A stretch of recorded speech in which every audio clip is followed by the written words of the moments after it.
soxna jaara ma jóg way fi ngeen di seewey ñoo ma jëmalul boppam soxna jaara soxna jaara soxna jaara moo di dey ba mi desi di feeñaat teeram wa de foofu ndaw soxna jaara bu giyen soxna jaara kon ni neegi tey duñu teew waayi nga te waayi nga te foro nga te foo nga jelu ma fi des yàllal yow yàlla jox barke soxna jaara أعوذ بالله من الشيطان الرجيم بسم الله الرحمن الرحيم الحمد لله خالي في كتابه العزيز فذكر فإن ذكرى تنفع المؤمنين وقال سبحانه وتعالى فذكر بالقرآن من يخاف وعيد وأصلي وأسلم على عبد الله ورسوله الذي ما ترك بابا يعلم فيه خير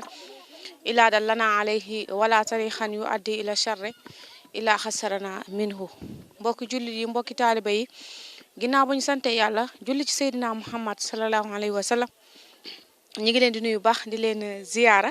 ci ziyaara bi gën a tedd mu di asalaamaaleykum wa rahmatullahi taala wa barakaatuhu su ngeen gisee lii xam ne li ko waral rek moom moo di waajal bés bu màgg boobu di bés bu soxna jaaratullahi di wàccaayu màggal poroxaan yi nga xam ne ñu ngi ko fas yéene ànd ak yéen ci télévision bi nga xam ne moom moo di Mafatihul Bichri kon mu mel ni ki bu ngeen gisee image yi suñu ginnaaw xam ne itam bëgg a delloo si cosaan bëgg a xamal jigéen yi ana lan mooy taxawaayu jigéen ci lislaam naka la soxna jaaratullahi daan dundee ana lan moo nekkoon ay jikkoom ay dundinam lan la daan dundee ba tax tey mu am kii nga xam ne moom moo di Serigne Touba di xaadim rasul taxawaayu diinal islam taxawaay itam tax diinal islam tey fépp foo xam ne itam bëgg nga lañ faa egg rek mu yegg fa ndax mboolem àdduna si yëpp mboolem réew mi yëpp foo dem fekk fa kër Serigne Touba te li ko waraloon moom moo di soxna jaaratullahi liggéeyam bu am solo boobu xam ne liggéeyoon na ko ba borom bi subhanahu wa taala fayee ko Serigne Touba kon mu mel ni ki mbokk yi ñu ngi taxaw ak ki nga xam ne moom moo di Serigne Mohamed Dieng lañ taxawal mu di itam koo xam ne itam kenn la ci yoonu diine islam ndax mi ngi ci bay waaram ak ki nga xam ne itam moom moo ñuy fas yéene waxal li mu comprendre ci soxna jaaratullahi ci langue français mu di soxna Fallou Gueye Serigne Fallou Gueye ñu ngi koy ziyaara bu baax a baax kon dañuy jox Mohamed rek mu nuyoo ak mbokk yi nga xam ne ñooy seetaan télévision Mafatihul Bichri. asalaamaaleykum wa rahmatullahi wa barakaatuhu.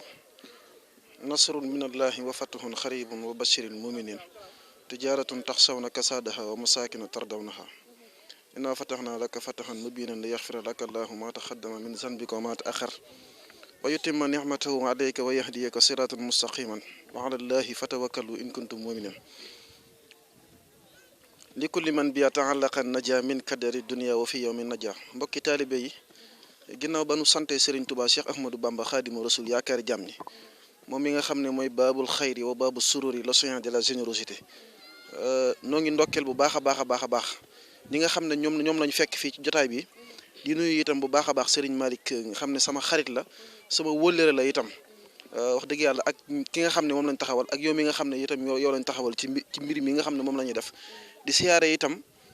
mboolem koo xam ne rek yaa ngi waajal poroxaan ci yoonu murit ak koo xam ne nekkoo ci yoonu murit rek ak képp koo xam ne poroxaan ñor na la rek te nga koy waajal rek noo ngi lay siyaare tey di leen jox seen wàccuwaay bu baax a baax bisimilah. jërëjëf Serigne Mohamed kon xam naa dañuy jox rek Serigne Fallou moom tamit mu daal di nuyoo ak mbokki seetaan télévision Mafatihul Bichri. auzu billahi mina seytaani rajim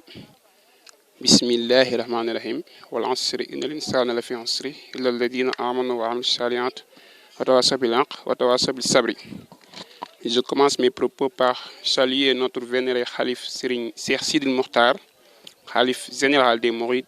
Je salue aussi donc la télévision Bichri TV qui nous a donné cette initiative de pouvoir parler sur cette femme de valeur qui est Sokhna Diarra Bousso. Donc ce sont mes premiers propos. Là, je vais donner la parole à notre animatrice pour qu'on avance dans le débat. Merci beaucoup. kon jërë ngeen jëf mbokk yi seetaan télévision Bichri TV kon dañuy dem dellu ci Mouhamed rek ndax mu mel ni ki bu ñu gisee image yi nga xam ne moom lañ leen di won su ko defee itam dañu bëgg a xam naka la jigéen ñi nga xam ne ñoom ñoo toll tey ci jigéen ñi ndaw ñi di doon ay jeunes sëñ Mouhamed naka lañ mën a jëriñoo ci kii nga xam ne moom moo di Soxna Diarra ak liggéeyam bu rëy boobu. waaw Soxna Jaaratullahi Mariama Bousso niñ mën a jëriñoo ci moom dafa yaatu te it dafa bari lool lépp loo xamante ne bii lu baax la woon rek te yàlla santaane ko moom da caa newoon da ci daan xëy daan ci gont amutoon benn waxtu wu muy sànku ci loo xamante ne bii ak neen la léppam lu baax la woon léppam yéene woon la yéene ju rafet la amoon joo xamante ne bii da ci daan xëy suba ak ngoon guddi ak bëccëg kon bu ñu demee ba nga xam ne soxna Jaaratullaahi Mariama Bousso gisatuñ ko léegi dem nañ ba jamono yi nit ñaa ngi tuddee soxna Jaaratullaahi Mariama Bousso ay doom waaye dama ne bu fekkee ne jur nga doom tey ci misaal nga tudde ko soxna Jaaratullaahi Mariama Bousso moo dem ba xàmmee xam ràññetle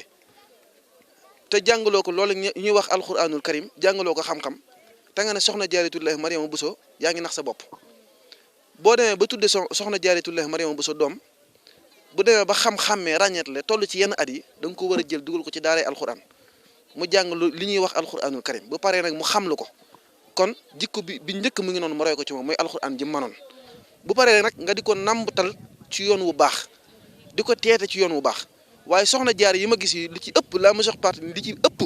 léegi lañ leen a jàngal nasaraan rek lañ leen a jàngal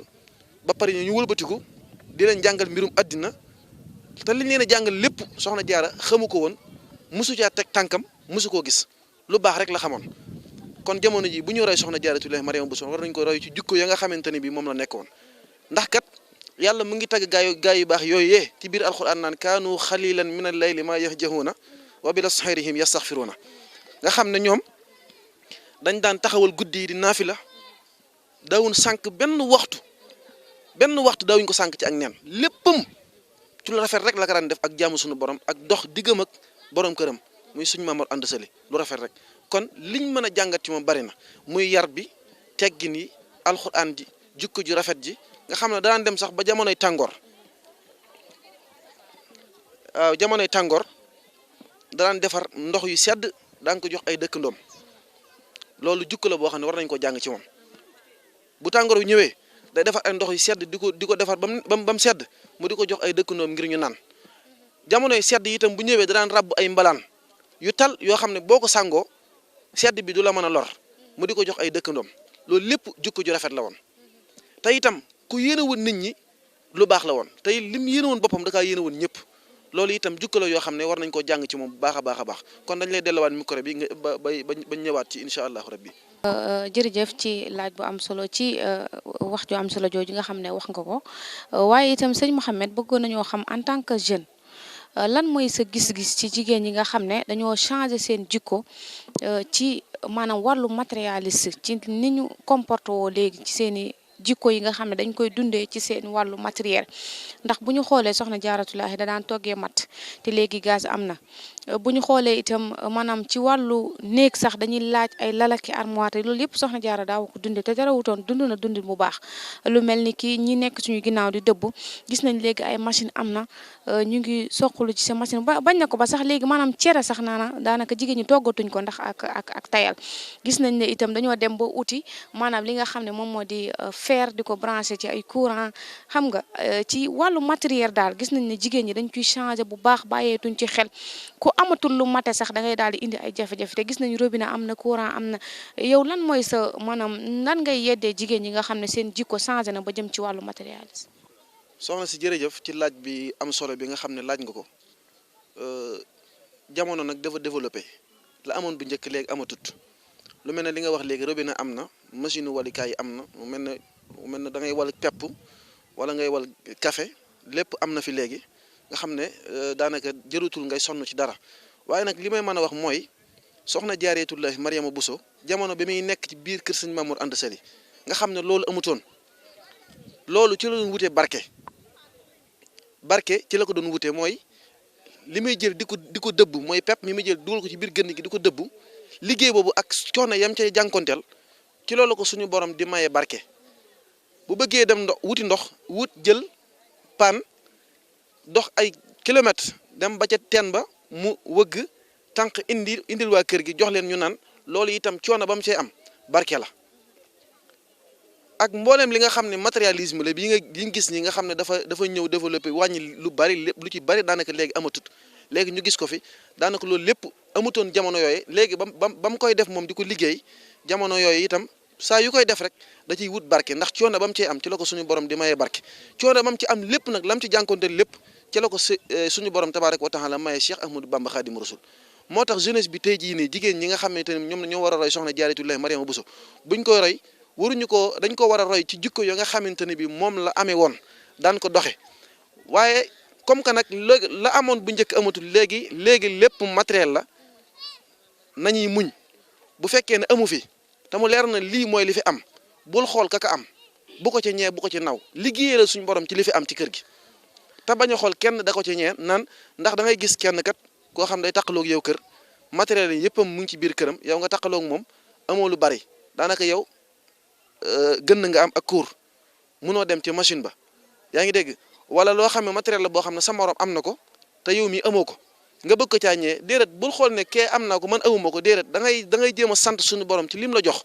nga mën a liggéeyal sa borom kër ci li nga xam ne moom la leen yàlla sédde bu ëllëgee nga mën a am doom ju baax waaye doom ju baax fu nekk nii mënatuñ koo am ci àddina ndax li ci ëpp ci jukko yi yàqu na léegi royatuñ gaay soxna Jaaratullaahi Mariama Bousso ak jigéen ñu baax ñi royatuñ leen léegi ñu ñu roy kay mooy ñi nga xam ne am nañ alal tekki nañ ci àddina bi ba ñëpp dégg nañ leen ci àddina bi ñoom la ñu roy kay waaye royatuñ soxna Jaaratullaahi Mariama Bousso kon ci wàllum matériel loolu rek laa ci mën a wax mooy buñ xool matériel yi buñ xool dara lépp loo xam ne jigéen war na ko si digganteem ak borom këram na koy def di sonn ci moom di ko tërbiyewu bu baax a baax a baax a baax a baax di tërbiyewu ci moom bu baax di sonn ci moom ndaxte loolu moo lay may ëllëg njaboot gu barkeel njaboot gu baax ñu mën leen a dégg fépp. ci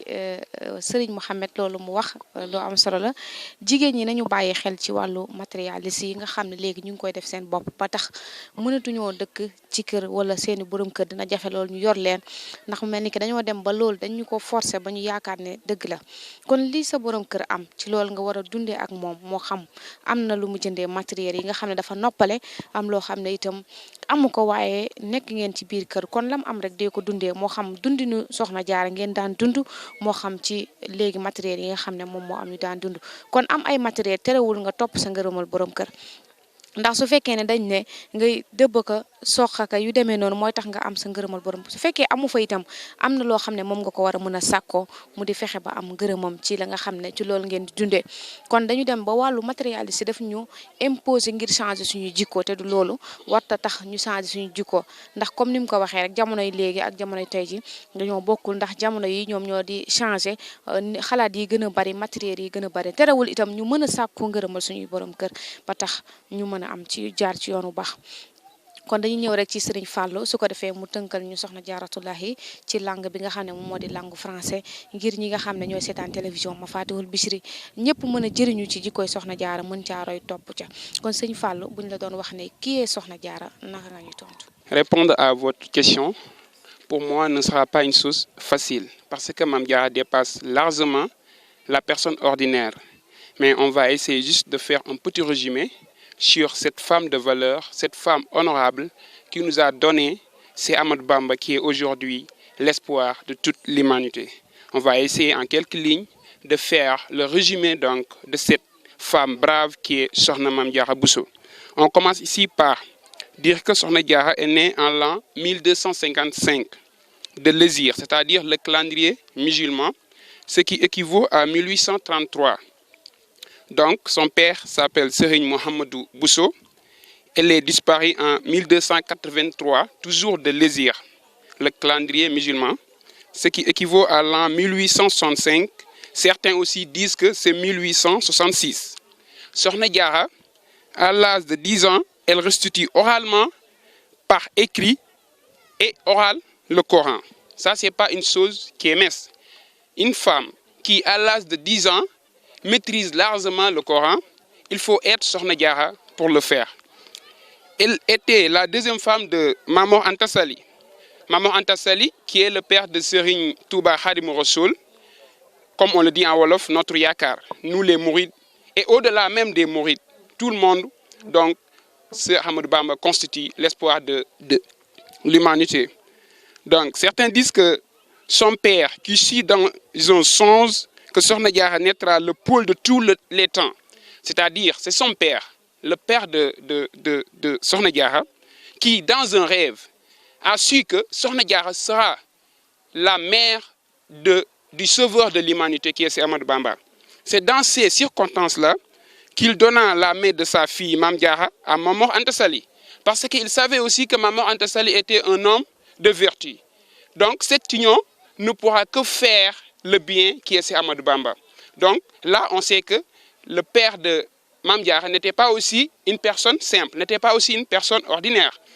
Parce qu'à travers un rêve, il a compris que donc, sa fille pourra être la mère de celui qui va sauver l'humanité. C'est dans ce contexte-là qu'il a donné donc, la main de Mame Diarra à Mame Mor Anta Sali. Donc, selon d'autres aussi, parce que ce sont deux thèses. L'autre thèse dit que Sokhna Anta Ndiaye, c'est-à-dire la coépouse de Mame Diarra, qui est la mère de Cheikh Anta Borom Gawane. Tout à l'heure, Seigne Mor l'a souligné dans son discours. Il a dit que c'est Sokhna Anta Ndiaye, elle-même la mère de Serigne Gawane, qui a conseillé à son époux de la prendre comme deuxième femme. C'est-à-dire, c'est Sokhna Anta Ndiaye, la coépouse donc de Mame Diarra, qui a conseillé à Mame Mor Anta Sali de prendre Mame Diarra comme femme. Ça, ce n'est pas une chose qui est simple. Si on le compare avec les temps d'aujourd'hui, on saura largement que ce n'est pas une chose qui est simple. Parce que la femme est par nature jaloux. Si une femme propose à son mari de prendre la main d'une autre femme, ça aussi, il faut être Sokhna Anta Ndiaye pour le faire. Donc, elle descend de par son père, donc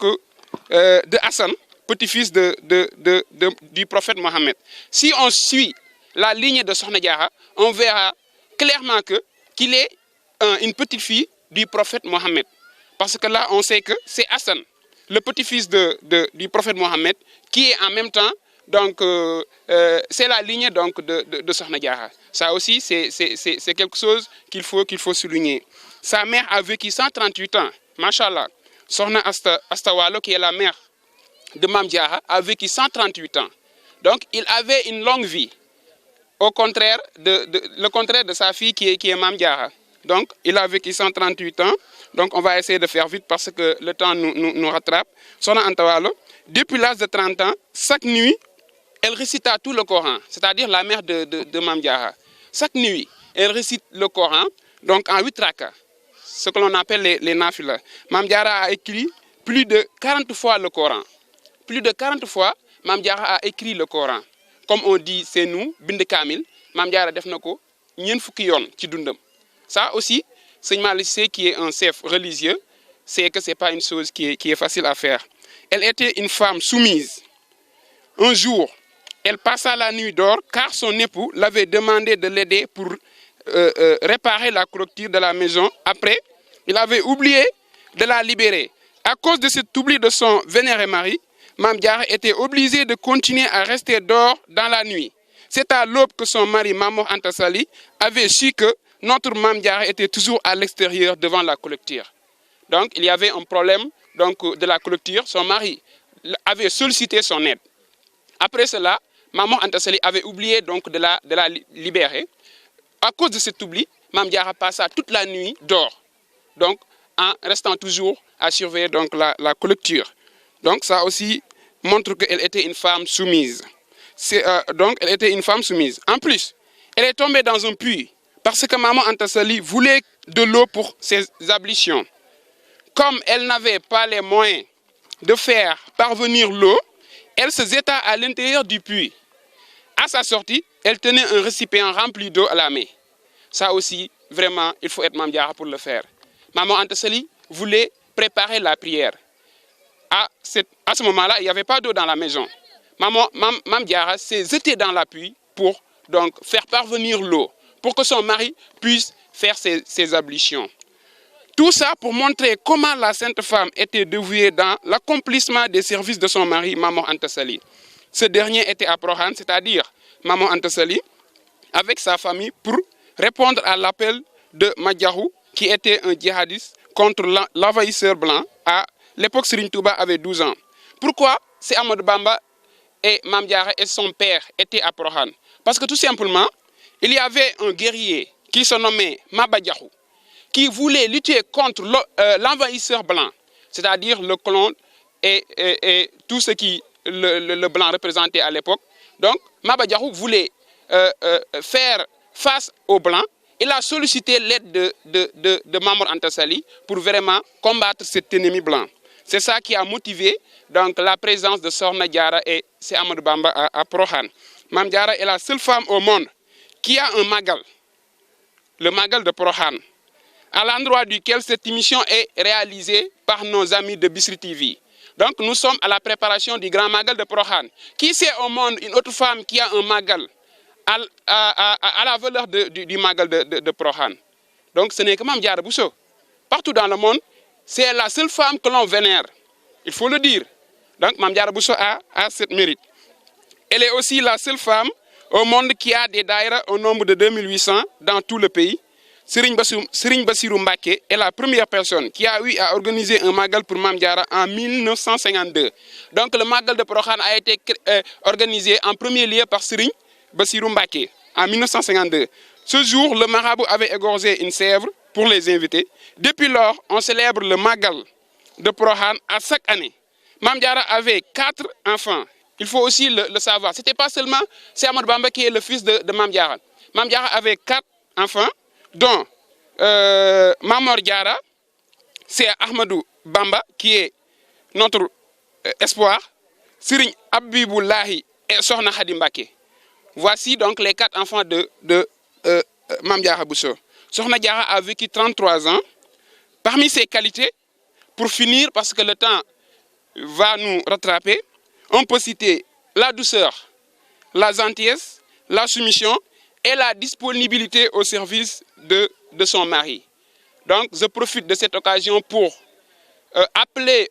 nos femmes qui sont présentes ici, vraiment de prendre comme référence Sokhna Diarra en ces qualités qui sont la douceur, la gentillesse, la soumission et la disponibilité. Donc, je vais finir aussi par chanter les louanges du Dara Mame Diarra qui est à Prokhane, qui aujourd'hui participe à la formation de beaucoup de jeunes filles. Aujourd'hui, nous savons qu'au Sénégal, beaucoup de jeunes filles sont actuellement à Prokhane en train donc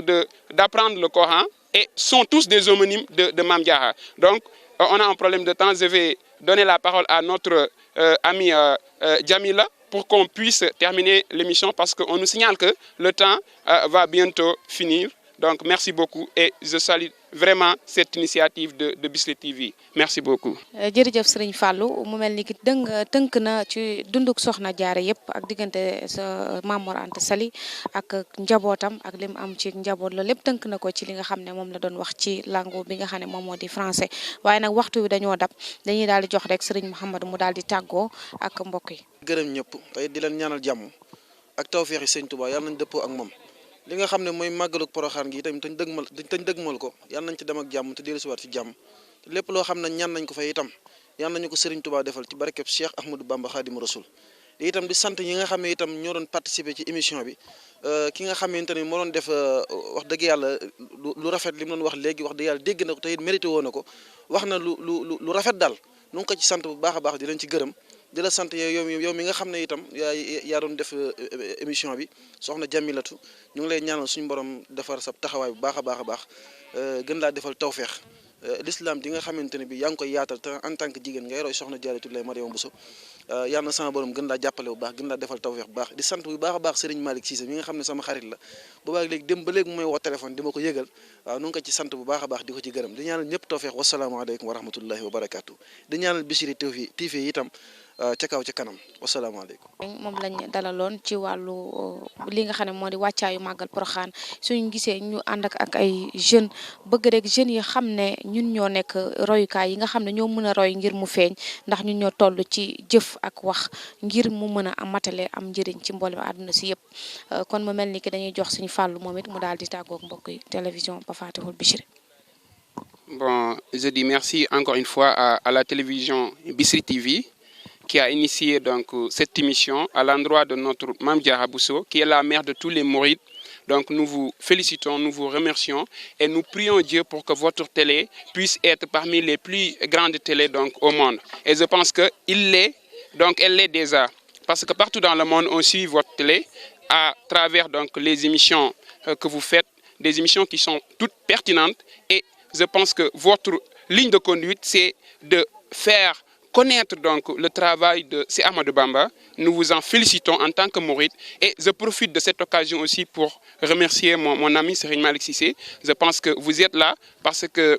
lui aussi il a eu à participer à cette émission. Donc je félicite tout le monde et je dis wassalamu alaikum wa rahmatullahi ta'ala wa barakatuh et bon magal Porokhane. jërëjëf Serigne Fallou kon mbokk yi seetaan télévision Mafatihul Bichri ñu ngi leen di jaajëfal bu baax a baax ci ànd bi nga xam ne yéen a ngi koy ànd ak ñun ci wàccaay yi nga xam ne moom lañ def wàccaayu Porokhane kon incha allahu rabbi noonu lañ fas yéene ànd ak yéen si beneen yoone itam dinañ seeti ñoom soxna yi lan mooy seen taxawaay ci lii nga xam ne moom moo di màggalu Porokhane gi nga xam ne moom la ñu jub si ci soxna Jaaratulaahi ci liggéey bu am solo bi nga xam ne liggéey na ko ba tax képp kuy jigéen daal di siggi kon mbokk yi ñu ngi leen di jaajëfal bu baax a baax di ziar bi nga bu baax a baax ki nga xam ne moom moo di soxna Aysatu Diagne mu suñu tonton Babacar Diagne ñu ngi koy ziar soxna Falelu waaj yi ñu ngi lay ziar bu baax a baax Serigne Modou Diouf moom it nekk ca Belgique ñu ngi koy ziar bu baax a baax ak képp koo xam ne rek yaa ngi seetaan télévision bi nga xam ne moom moo di Mafatihul Bichri bu ñu bàyyi itam Cheikh Bara Kagne ñu ngi koy ziar sëñ Madiama yow it ñu ngi lay ziar bu baax a baax ci wàccaayu màggal yu am solo yi nga xam ne yaa ngi koy ànd ak ñun ci télévision bi nga xam ne moom moo di Mafatihul Bichri may ñu liberté bo saa yu nekk fu ñu bëgg a dem itam daal di fay dem ànd ak télé bi nga xam ne moom moo di Mafatihul Bichri ngir wane liggéeyu Serigne Touba ngir wane itam liggéeyu diinal islam ndax ku tudd Serigne Touba tudd diinal islam tudd alquran karim te loolu mooy yëkkati télé bi nga xam ne moo di Mafatihul Bichri kon mbokk yi ñu ngi leen di sant bu baax di leen jaajëfal di sant sëñ Gora Diallo moom lañu àndoon ci wàllu émission yi di nuyu baax suñu papa bu baax baax mu di Ablaye Bamba Mbaye ñu ngi koy nuyu baax di ko ziyaara di leen jaajëfal yéen yi nga xam ne yéen a ngi ànd ak ñun ci wàccaay yi nga xam ne moom moo di wàccaayu màggal Porokhane di leen jox dig daje yeneen émission ak soxna Jamilatu Jaxate wasalaamaaleykum wa rahmatullahi taala wa barakatuhu soxna Jaara jóg way fi nga ni seewey ñoo ma jëmal boppam soxna